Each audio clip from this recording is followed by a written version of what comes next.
안녕하세요. 오늘 영상에서는 AI 관련된 이야기를 해보려고 합니다. 우선적으로 제가 요즘 얻었던 인사이트는 세 가지 정도가 있는 것 같은데, 먼저 첫 번째로는 AI 레버리지 시대다. 점차적으로 AI가 점차 발전을 하기 때문에 우리가 정말 말도 안 되는 자연어로 이야기를 하더라도 찰떡같이 알아듣는 그런 AI가 나올 거예요. 정말 똑똑한 사람한테 AI가 붙으면 더 똑똑해질 거고요. 정말 바보 같은 사람한테 AI를 붙이면 더 바보가 된다. 우리가 이제 뭐 레버리지도 ETF 뭐 2배짜리 레버리지 땡기면 똑같아지잖아요. 마찬가지로 만약에 내가 사업에 대한 이해도가 떨어지고 나는 정말 사실 별로 열심히 하지도 않고 이런 사람이고 경험도 많이 부족한 사람이다 라고 했을 때는 AI 시대가 왔을 때 더 뒤처질 수밖에 없습니다. 그래서 어떻게든 발악을 해야 된다. 우리의 현재의 실력들이 결국엔 나중에는 더 자산의 격차까지 벌어질 가능성이 저는 매우 높다고 생각을 하고요. 자, 그렇다면 본질적으로는 뭘 해야 되냐라고 했을 때는 지금 앉아서 공부를 해야 되냐, 젠슨왕은 이제 말하죠. 생명공학을 공부해라 라고 하지만 저는 개인적으로는 생명공학을 공부하라고는 하지만 이게 돈이 된다. 당연히 돈이 되겠죠. 근데 내가 안 맞을 수도 있단 말이에요. 그래서 저는 지금 해야 되는 건 그냥 이거 같아요. 협업을 많이 해야 된다. 사람을 잘 모으는 사람이 돼야 된다. 이게 AI 시대의 가장 큰 능력이 될 것 같다는 생각을 많이 했습니다. 즉, AI가 그 레버리지 시대는 맞지만 좋은 사람들을 많이 모아놓으면 그 레버리지가 엄청나게 극화가 될 거고요. AI로 인해서 어떻게 보면은 평균적인 사람들이 서비스를 제공하는 수준들, 즉 내가 정말 바보여도 웬만한 AI로 어느 정도는 그래도 중간값까지 갈 수는 있을 겁니다. 예를 들어서 우리 웹사이트 만들 때도 옛날에는 정말 디자인을 순수한 실력이었는데 GPT 한번 물어봐도 사실 디자인은 깔끔하게 해주기 때문에 평균값은 되게 올라갔어요. 그러면은 그 사람들을 잘 모아서 비전을 심고 나아가는 사람의 역할이 매우 중요해질 것 같다라는 게 첫 번째 인사이트입니다. 두 번째 인사이트는요, AI의 혁신에 가장 가까운 나라는 사실 미국입니다. 그래서 미국이 하는 게 어떤 거냐, 초대형 기업들은 데이터 센터를 자체적으로 구축을 하려고 노력을 많이 합니다. 즉 데이터 센터라고 하면 AI 성능과 데이터 센터는 똑같다라고 지금 생각할 수 있을 정도로 인프라에 엄청난 투자를 하고 있는 상황이에요. 옛날에 우리 고속도로랑 비교를 하면 좀 더 맞을 것 같습니다. 고속도로를 지금 깔고 있는 상황이고 그 위에 차량들은 아직까지는 많이 다니고 있지는 않다. 이렇게 생각하시면 조금 편할 것 같아요. AI의 성능 자체를 엄청나게 개발을 하려고 투자를 많이 하고 있어요. 인프라의 투자를. 근데 그 AI를 가지고 그럼 어떻게 돈을 벌 것인가에 명확한 솔루션을 제시한 기업들이 아직까지는 엄청나게 많이 나타나고 있지는 않다는 겁니다. 지금 오픈 AI 같은 경우도 기업 가치가 엄청나게 높아요. 비상장 주식이긴 하지만 이미 삼성전자의 시총보다 훨씬 더 높게 갔고, 사람들이 투자를 받고 계속 적자를 유지를 하면서 사람들을 엄청 모으잖아요. 그래서 무료 사용자 수만 해도 몇억 명이 지금 됐다라고 하는데, 이 사람들을 모아놨으면 이제 이거 가지고 수익을 창출해야 되거든요. 근데 이 수익을 창출했을 때 우리가 원하는 만큼 수익이 창출이 안 된다. 즉 이 오픈 AI에서 수요가 잘 받쳐주지 않으면 진짜 이 AI는 버블이 확 터져버릴 수도 있는 수준이라고 저는 생각을 합니다. 즉 AI가 발전을 하는 것은 미국에서 인프라를 거대하게 짓고 있기 때문에, 그러면 AI를 가지고 뭐 할 거냐를 우리가 이제는 기회를 잡아야 된다. 실제로 중국은 AI 개발하는 거 있잖아요. 그러니까 우리가 AGI라고 초인공지능을 만드는 그런 기업들은 몇 개의 기업들로 정해놨어요. 대기업들 몇 개로, 알리바바 이런 되게 큰 기업들로. 그리고 나머지 기업들은 그거 AI 개발하는 데 힘쓰지 말고 AI를 가지고 앱 서비스를 만들거나 플랫폼을 만들어라고 말을 한답니다. 즉 실질적으로 이 고속도로 위에 차를 까는 거야, 차를. 근데 이 차가 수익성이 좋은 차들을 최대한 많이 깔려고 하는 게 지금 중국의 목표입니다. 근데 사실 이것도 지금 우리나라한테 굉장히 큰 기회라고 생각합니다. 특히 지금 청년분들, 우리가 이제 오픈AI CEO가 늘 말을 하잖아요. 지금은 가장 창업하기 가장 좋은 시대다라고 말을 하잖아요. 즉 지금 가지고 있는 AI 서비스들, AI를 가지고 할 수 있는 것들이 무궁무진하다라는 거예요. 그러면 지금 우리가 20대 혹은 사업을 처음 시작하신 분들, 아니면 사업을 하는데 약간 피봇을 하고 계신 분들은 이 AI의 능력을 얻어서 AI를 가지고 어떤 서비스를 제공을 할 것인가가 사실상 가장 중요한 것 같아요. 근데 그럼 이런 생각이 사실 저도 들더라고요. 이거 나중에 AI가 더 발전하면 내가 지금 제공하는 서비스는 AI한테 아무것도 아닌 게 될 것 같은데라는 생각을 사실 저도 합니다. 저도 해요. 근데 저는 이렇게 생각을 해요. 어차피 AI가 따라올 건 맞는데 이 AI 시대에서 실행력, 즉 이런 게 있어요. 미국에서 지금 쇼츠로 엄청 유행하는 게 뭐냐면 왓츠앱 맞죠? 메타에서 맞는 웹앱을 토대로 전화 이런 걸 많이 하다 보니까 그거를 가지고 전화를 했을 때 AI 에이전트가 대답을 해준 거야. 예를 들어 이런 거 쉽게 설명해 볼게요. 제가 이제 헬스장을 운영을 하면은 제가 직접 에이전트를 구축하는 게 아니라 B라는 어떤 AI 다루는 사람이 저한테 오는 거예요. 나 이렇게 AI 에이전트 만들었고 너 CS 최소화해주고 싶은데 너 한번 할래? 월 구독제로 진행을 한대요. 지금 미국의 젊은 얘들이. 물론 안 되겠죠. 나중에 점차 가다 보면은 너무 어떻게 보면 그냥 실행에 시장의 뿐인 거니까. 근데 이런 서비스들을 생각을 했을 때 야 이걸 누가 그런 걸 해, 그리고 AI로 다 어차피 대체됐고 나중에 그 사람들도 다 알 거 아니야 라고 할 수도 있는데 생각보다 모를 수 있어요, 사람들이. 왜냐면 저희 나라만 하더라도 AI 관련해가지고 제대로 한 사람이 거의 없습니다. 저도 제대로 알지도 못하고, 특히 나이가 조금 있으신 분들 중에서는 AI 관련해가지고 정말 잘 못 따라오시는 분들 많아요.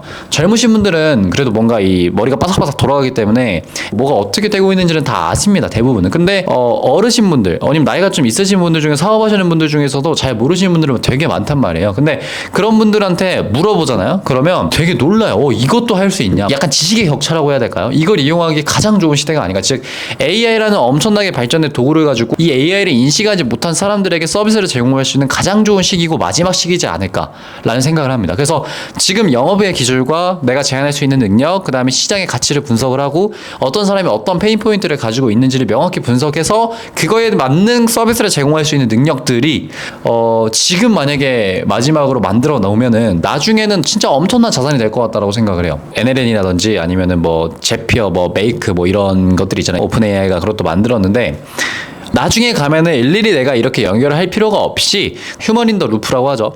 계속 그냥 뭐 딸깍딸깍 하세요 오케이 허용하자 이렇게 말로 하면 아마 제가 볼 때 다 연동이 될 거야. 그러면은 가장 사실 중요한 능력이 어떤 거냐면 어떤 소비자를 만났을 때 소비자들이 자동화할 수 있는 것들이 어떤 것들이 있으면 리스트를 만들어주고 이거를 자동화했을 때 너의 업무 효율성 이렇게 올라갈 것이고 너는 더 본질에 집중할 수 있을 것이다 라고 말을 할 수 있어요, 명확하게.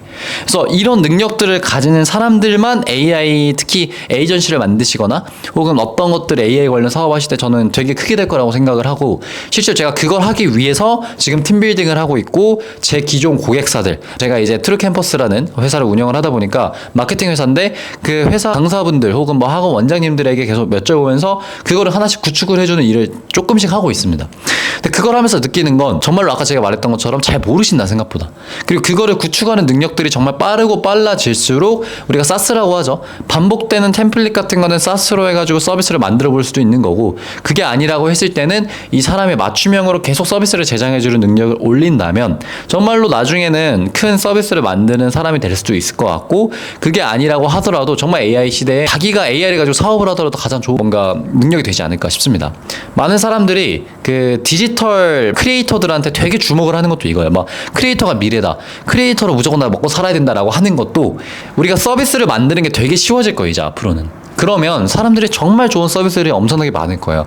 지금은 우리가 편집 프로그램만 하더라도 뭐 프리미어 프로, 파이널 컷, 막 캡컷 이런 것들이 있겠지만 나중에 이게 더 기술력으로 만들기가 엄청나게 쉬워지면 엄청난 앱 서비스들이 더 쏟아지고 엄청나게 앱 서비스가 많아지기 때문에 여기서 어떤 걸 고를 것인가라고 했을 때는 사실 그거는 이제 크리에이터들의 신뢰성, 팬과 크리에이터들이 가지고 있는 그 신뢰성 때문에 이 프로그램을 쓰겠다라고 될 가능성이 매우 높다라는 거죠. 만약에 이제 여러분들이 지금 사업을 처음 생각하고 계시고 혹은 피벗 혹은 뭐 좀 다른 일을 하고 싶다라고 하신다면 저는 과감하게 AI를 가지고 어느 서비스들 혹은 내가 지금 사업을 했으면 내 사업의 업무 자동화부터 추가를 하면서 계속 템플릿화하고 어떤 사업에 어떤 거를 적용할 수 있을 것인가를 굉장히 많이 생각을 해보는 게 저는 좋을 것 같다고 생각을 합니다. 업종을 하나 정하는 게 매우 좋겠죠. 저는 일단 처음엔 학원으로 갈 건데요. 학원으로 갔다가 점차 확장을 할 수도 있겠죠.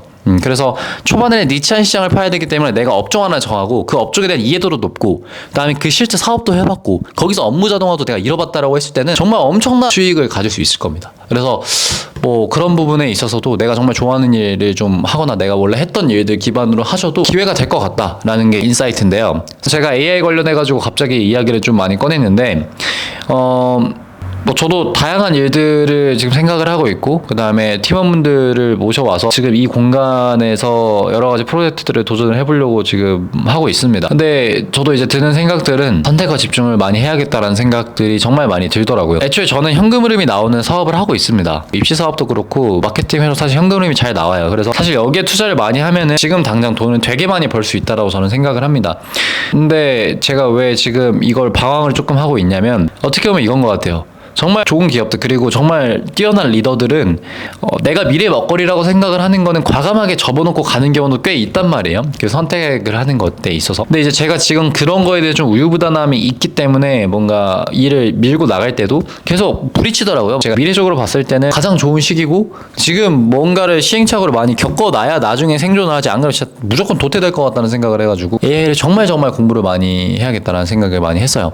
근데 AI 시대에 사실상 중요한 건 AI 기본적인 개발 실력이 있을 수 있겠지만 그걸 어떻게 팔 것인가 사실 더 중요한 것 같아요. 네가 어떻게 그 팔고 고객들한테 어떻게 다가갈 건데 해소되지 않으면 사실 수익성이 없고 그럼 스타트업은 망해요. 무조건 돈이 안 나오면. 돈 벌려고 하는 거잖아요 사실 스타트업 자체가.